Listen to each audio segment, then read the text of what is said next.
আর নতুন দল তৈরির দিনই আরো বেশ কয়েকটি আসনে প্রার্থীর নাম ঘোষণার সম্ভাবনা হুমায়ুন কবিরের। রেজিনগর ও বেলডাঙ্গা থেকে তিনি নিজেই লড়বেন। আরো দুই হুমায়ুন কবির লড়বেন দুটি আসনে। আর কি বললেন হুমায়ুন কবির তিনি, শুনুন। আরও একটা বড় চমক, যেদিন নতুন দল তৈরি হচ্ছে সেদিনই কিন্তু বেশ কয়েকটা আসনে প্রার্থীর নামও ঘোষণা করে দিতে পারেন হুমায়ুন কবির। তিনি নিজে লড়বেন কোন কোন দুটো সিট থেকে? আমি দুটো সিটে লড়বো, 70 রেজিনগর, 71 বেলডাঙ্গা। দুটো সিটে আপনি লড়বেন এবং দুটোই জিতবো ইনশাল্লাহ। আপনাকে গ্যারেন্টি দিচ্ছি যে দুটো সিটেই বিজয় হাসিল হবে, জিতবো। তারপরে কোনটা রাখবো কোনটা ছাড়বো সেটা তো পরের বিষয়। আর বাকি যে চারজন, যে চারজন হুমায়ুন কবির লড়বেন, তাদেরকে কোন কোন আসন দিচ্ছে? ডাক্তার হুমায়ুন কবির, যে 2016 সালে মমতা ব্যানার্জি তার দলের রানীনগর বিধানসভায় টিকিট দিয়েছিলেন। তিনি অবশ্য তৃণমূলের লোকরাই তাকে পরাজয় ঘটিয়েছিল, তাদের পছন্দ হয়নি। একটা সজ্জন ব্যক্তি, ডাক্তার মানুষ, তিনি মুর্শিদাবাদের পরিচিত একজন বিশিষ্ট ডাক্তার। তো তিনাকে আমি রানীনগরে শমীক হোসেনের বিরুদ্ধে, তৃণমূলের প্রতীকের বিরুদ্ধে আমার প্রতীক নিয়ে লড়বেন। আর একজন হুমায়ুন কবির ভগবান গোলাই, আর যে বর্তমান রিয়াত হোসেন যে এমএলএ বাই ইলেকশনে 9,000 না 10,000 ভোটে জিতেছে, তার বিরুদ্ধেও আমার দলের আর একজন হুমায়ুন কবির ভগবান গোলার বিশিষ্ট ব্যবসায়ী, তেনার নামও আজ হবে। তার মানে 4টে হুমায়ুন কবির আজকে মুর্শিদাবাদের রানীনগর, তারপরে ভগবানগোলা আর বেলডাঙ্গা আর রেজিনগর। এক হুমায়ুন কবির দুটোতে কন্টেস্ট করবে।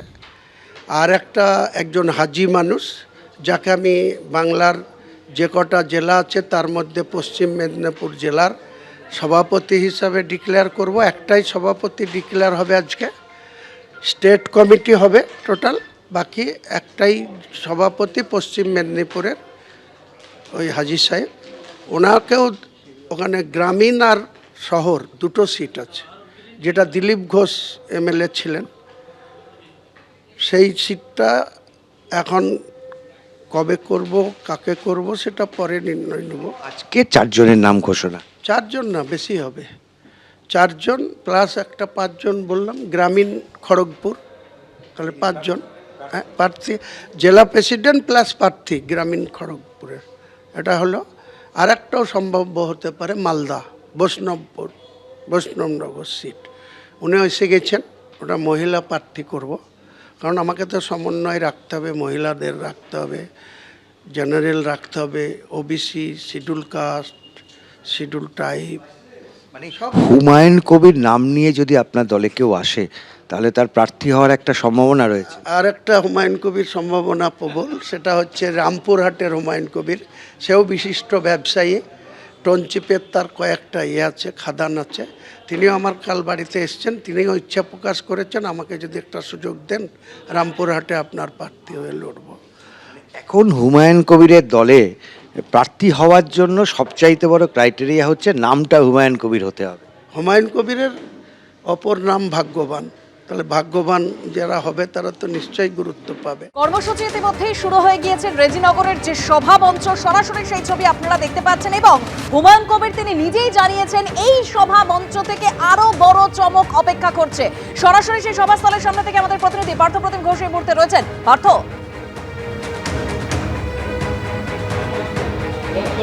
দেখো একেবারে যে সভামঞ্চ, সেই সভামঞ্চ দেখতে পাচ্ছ এবং সেই সভামঞ্চের সবার কাজ ঠিক 12টা বাজার পরে শুরু হয়েছে। যে মঞ্চে হুমায়ুন কবির তিনি নিজে উপস্থিত রয়েছেন এবং থেকে একেবারে আজকে তাদের যে নতুন দল হুমায়ুনের যে নতুন ইনিংস শুরু, সেটা হচ্ছে জেইউপি অর্থাৎ জনতা উন্নয়ন পার্টি, এবং সেই জনতা উন্নয়ন পার্টির আজকে সূচনা হচ্ছে। কিছুক্ষণ পর অফিসিয়ালি হুমায়ুন কবির এই যে তাদের যে জনতা উন্নয়ন পার্টি তার কিন্তু নাম ঘোষণা করবেন এবং তাদের যে আগামী কর্মসূচি, সেই কর্মসূচি কী রয়েছে সেটাও কিন্তু আজকে এখানে বলা হবে। মঞ্চ যাদেরকে দেখতে পাচ্ছ, যারা উপস্থিত রয়েছেন বর্তমানে সদস্য থেকে সদস্যা, তারা হচ্ছেন কিন্তু এই জনতা উন্নয়ন পার্টির পশ্চিমবঙ্গের বিভিন্ন প্রান্ত, সেটা কোচবিহার থেকে শুরু করে একেবারে জলপাইগুড়ি থেকে একেবারে মুর্শিদাবাদ, বেলডাঙ্গা থেকে শুরু করে কলকাতা, দক্ষিণ 24 পরগনা, সেই সমস্ত জায়গার যে স্টেট কমিটির যে মেম্বার এবং 75 জনের একটা state committee member Humayun Kabir তৈরি করেছেন। এবং তারা কিন্তু এই যে আজকে এখানে উপস্থিত হয়েছেন এবং থেকে আজকের এই জনতা উন্নয়ন পার্টির যে সূচনা, নতুন পথ চলা, সেটা শুরু হবে হুমায়ুন কবিরে। বাবরি মসজিদের শিলান্যাস এবং তার পরবর্তীকালে হুমায়ুন কবিরকে দল থেকে সাসপেন্ড এবং তার পরবর্তীকালে একবারে সাসপেন্ডেড বিধায়ক, তিনি কিন্তু ঘোষণা করেছেন নতুন দল ঘোষণা আজকের দিনে, এবং সেই মতোই সেই প্রস্তাবিত আবার যে ঘোষণা, সেই ঘোষণা অনুযায়ী আজকে কিন্তু তার নতুন দলের সূচনা, যে কর্মসূচি সেটা শুরু হয়ে গেছে। একদম পার্থ, সেই ছবি আমরা দেখতে পাচ্ছি। কর্মসূচি ইতিমধ্যেই শুরু হয়ে গিয়েছে এবং কিছুক্ষণের মধ্যে হুমায়ুন কবির তিনিও বক্তব্য রাখবেন এই সভামঞ্চ থেকে। এবং হুমায়ুন কবির, ভরতপুরের সাসপেন্ডেড তৃণমূল বিধায়ক, তিনি ফের জানিয়েছেন যে তৃণমূল দল তিনি ছাড়বেন না। শুনুন। নতুন দলের নীতি কি হবে, আদর্শ কি হবে, সবটাই ঘোষণা করবেন হুমায়ুন কবির। কিন্তু একটা প্রশ্ন সামনে উঠে আসতে শুরু করেছে, তিনি এখনও তৃণমূল কংগ্রেসের সাসপেন্ড বিধায়ক, অর্থাৎ তৃণমূল প্রতীকে জিতে আসা একজন বিধায়ক, তিনি কি পদত্যাগ করবেন? পদত্যাগ তো 17 তারিখেই করে দিতাম, কিন্তু আমাকে যারা ভোট দিয়ে নির্বাচিত করেছে সেই ভরতপুরের মানুষ 2024-এ বহরমপুর লোকসভায় অধীরবাবুকে বাদ দিয়ে ইউসুফ পাঠানকে ভোট দিয়ে নির্বাচিত করেছে। তার দেখা পাওয়া যায় না, সে গুজরাটে থাকে, না বোম্বাইয়ে থাকে, না দিল্লিতে থাকে। মুর্শিদাবাদের মানুষ আগামী দিনে তার বিরুদ্ধে হয়তো নিখোঁজ ডায়েরি করতে শুরু করবে। তো আমি ওই 3 মাস 2.5 মাস আছে, ফেব্রুয়ারিতে তো সবাই আমরা ইলেকশন কমিশনের ডিক্লেয়ার করা মানে আমাদের পদ চলে যাবে। তো ফেব্রুয়ারি মাস পর্যন্ত শুধুমাত্র এই কারণেই মানুষের আপত্তির জন্য আমি রিজাইনটা করিনি। তাছাড়া আমি 2 মাসে কি ফ্যাসিলিটি পাবো বা এটার জন্য আমি আলাদা কোনো ক্ষমতা ভোগ করবো, এটা আমার কাছে কোনো ফ্যাক্টর নেই। আপনি একটা নতুন দল করছেন, সেই দলে লেখা থাকবে নীতির কথা, আদর্শের কথা, আর আপনি নিজে বিধায়ক পদ ছাড়ছেন না। মানে একজন ব্যক্তি, তিনি তৃণমূল থেকে জিতেছেন, কিন্তু তার একটা নতুন নিজের দল হলো, তারপরেও কেন সে তৃণমূলে থাকবে? তৃণমূলে তো নেই, আমি তৃণমূলের কোনো পদাধিকারিতে নেই। তৃণমূল আমাকে সাসপেন্ড করেছে। সাসপেনশন বিধায়কের উপরে তৃণমূলের কোনো এখতিয়ারই নেই কোনো কথা বলার।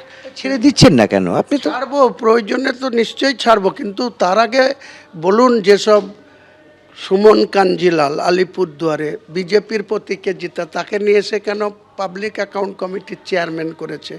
হলদিয়ার তাপসী মণ্ডল বিজেপির প্রতীকে জেতা, তাকে নিয়ে এসে তৃণমূলের এত বিধায়ক থাকতে তাকে কেন আইসিডিএস এর চেয়ারম্যান পদে বসেছে? এগুলো তো সব দল বদল, কিন্তু আপনার বদলতে তো পদত্যাগ করতে হবে। আমি প্রতীক নিয়ে জিতেছি, আমাকে দল আমি বদল করিনি, দল আমাকে সাসপেন্ড করেছে।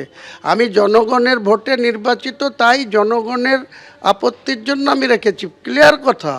আর উনি যদি চান কালকে করে দিতে, আমি করে দেবো। আগে তাপসীকে সাসপেন্ড করতে হবে, আগে ওই সুমন কাঞ্জিলালকে বিজেপিতে ফেরত দিতে হবে, ওই বাইরন বিশ্বাসকে কংগ্রেসে অধীরের কাছে পাঠাতে হবে, তারপরে আমার কাছে নীতির কথা শোনাতে আসবেন। একটাই খালি যুক্তি তৃণমূলের, তারা বলছেন যে এরা সবাই দল বদল করেছেন, কিন্তু আপনি একটা নতুন দল করেছেন, যে দলের নীতি আদর্শ আপনাকে দেখে তৈরি হবে, সেইখানে দাঁড়িয়ে আপনি কেন একজন দলত্যাগী বিধায়ক থাকবেন? ওই লাতখর জয়প্রকাশ মজুমদারের কথার আমি কোনো উত্তর দেব না। জয়প্রকাশ মজুমদার করিমপুরে ভোটে লড়তে গিয়েছিল, লুঙ্গিওয়ালাদের লাত খেয়ে কলমিল ঝরে পড়ে গিয়েছিল, সে তাকে নিয়ে এসে ভাইস প্রেসিডেন্ট করেছে, তার কোনো কথার উত্তর আমাকে দিতে হবে হুমায়ুন কবিরকে? আমি তাকে রাজনৈতিক কোনো বস্তু বলেই মনে করি না। তৃণমূলের কাছে এরা অ্যাসেট হতে পারে, আমার কাছে এদের কোনো গুরুত্ব নেই। পদত্যাগ যে কোনো সময় করতে পারেন, কিন্তু প্রশ্ন কেন করব? বাকিদের কেন পদত্যাগ করালেন না নেত্রী? কেন তাদের বিরুদ্ধে কোনো ব্যবস্থা নেওয়া হয়নি? এই প্রশ্ন নতুন দল ঘোষণা করার আগে হুমায়ুন কবিরের। এবিপি আনন্দ, এগিয়ে থাকে, এগিয়ে রাখে।